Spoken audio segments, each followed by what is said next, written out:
Дорогие друзья, мы рады представить вам фотогалерею «Мы живем среди вас, мы такие же, как и вы». Она посвящена 5-летию образования Федеральной службы войск Национальной гвардии Российской Федерации. Выставка экспонируется в стенах Финно-Угорского культурного центра России.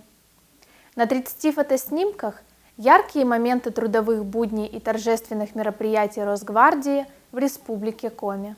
Помимо выполнения основных задач по обеспечению государственной и общественной безопасности, ее сотрудники уделяют большое внимание развитию кадетского движения и патриотическому воспитанию молодежи, проводят уроки мужества, принимают участие в благотворительных и социальных акциях, сдают спортивные нормативы, являются донорами.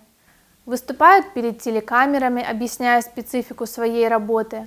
Они живут среди нас, защищая граждан и всегда на страже порядка.